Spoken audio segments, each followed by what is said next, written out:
The following is the history of the cursed brass bell of Trussville, as I have come to understand it.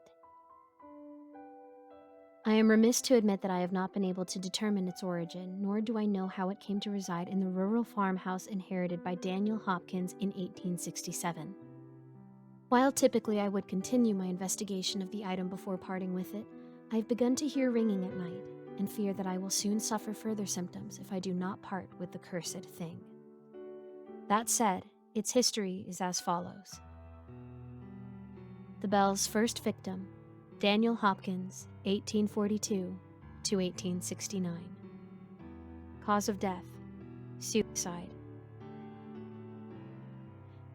In June of 1867, Daniel Hopkins inherited a rural farmhouse in Trussville, Alabama from his grandparents. Reports indicate nothing abnormal regarding his grandparents' passing, but I have not been able to ascertain the specific cause of their deaths. At the time, Daniel was the owner of a small carpentry business and a prominent member of the community. He had been happily married for 6 years and had 2 beautiful children, a boy and a girl. Although he owned a lovely home in town after inheriting the farmhouse, he began spending nights away from his family. These nights away became more and more frequent. By November of 1868, Daniel was spending weeks at a time alone at the farmhouse. He had grown distant from his family and stopped operating his business altogether. His wife Sarah wrote that his face had grown gaunt and sallow, that he had lost weight, and that he constantly complained of headaches, for which he blamed an incessantly ringing bell, which nobody else ever heard. In December of 1868, Daniel was found dead in the farmhouse. He had hung himself in the guest room, the same room which just so happened to house the brass bell. The bell's second victim, Timothy Hopkins, 1863 to 1870. Cause of death, apparent suicide. Timothy Hopkins was 6 years old at the time of his father's suicide. In her diary, Sarah Hopkins noted that her son had taken the brass bell for himself and that he kept it on his nightstand. She does not appear to think anything abnormal of the bell. She writes that Timothy began to spend most of his time alone in his room. He became moody and easily agitated, and he also began to complain of headaches. Sarah attributed this change in behavior to the death of her husband. Her child was struggling with the death of his father, as any child would. Sarah's diary notes only once that he complained of a ringing bell, but also says he frequently spoke of a gray lady whispering to him in his sleep. 3 months after his father's death, 6-year-old Timothy was found dead outside his family home. The boy had leapt from his bedroom window in the middle of the night. The bell's third victim, John Tamber, 1845 to 1884. Cause of death, suicide.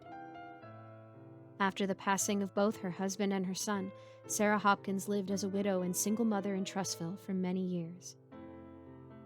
Her daughter married in 1882 and moved into her husband's home, and Sarah remarried in 1884 to John Tamber, a neighbor. Once the two moved in together, her husband became distant and began suffering from the same symptoms as had her first husband and her departed son: the incessant ringing of a bell, headaches, and the voice of a gray woman whispering to him at night. That very year, Sarah Hopkins found her husband dead, hanging from the same rafters in the farmhouse as her first husband. On the nightstand, inexplicably, was the brass bell. This is when Sarah, in her diary, first writes that the bell is cursed. She left the item in the farmhouse, where she swore to never return. Sarah Hopkins died of natural causes in her home in June of 1911. The bell's fourth victim, Ashton Montclair, 1998 to 2016. Cause of death, suicide. After the passing of Sarah Hopkins' second husband, the farmhouse in rural Trussville obtained a reputation of being haunted. The property became stigmatized and remained untouched for over a century. In October of 2016, 18-year-old Ashton Montclair broke into the abandoned farmhouse with his girlfriend.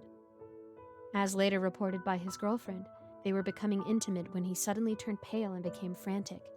He asked her if she heard a bell and became transfixed on the upstairs guest room.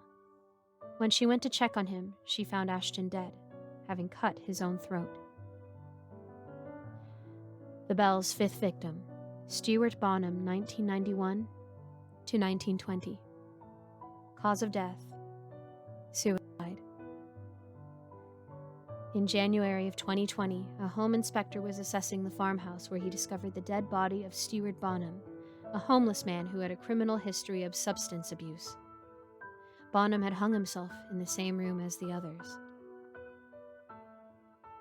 I first heard the tale of the haunted farmhouse in Trussville, Alabama many years ago, but only this past summer found the time to visit. I was in the guest room when I noticed the brass bell sitting quietly on the nightstand, collecting dust. Fascinated, I took the trinket for myself, excited to discover its secrets. Locals argue that the farmhouse is haunted, that it is what mysteriously took the lives of those 5 poor souls. However, I am of the opinion that it is the brass bell which carries the curse. As noted previously, I do not know from where the brass bell originates, why the men around it have heard ringing, or who the Gray Lady might be, but the coincidences are uncanny. I hate to part with the artifact before I learn more, but I must admit, I have not been sleeping well these past few months, and sometimes, in the middle of the night, I hear a faint ringing in my study. To the person who purchases the brass bell, the item will be meticulously packaged and delivered with a copy of its history. Thank you for hearing this tall tale, and I wish you all the best. Sincerely, J.W. Smithworth.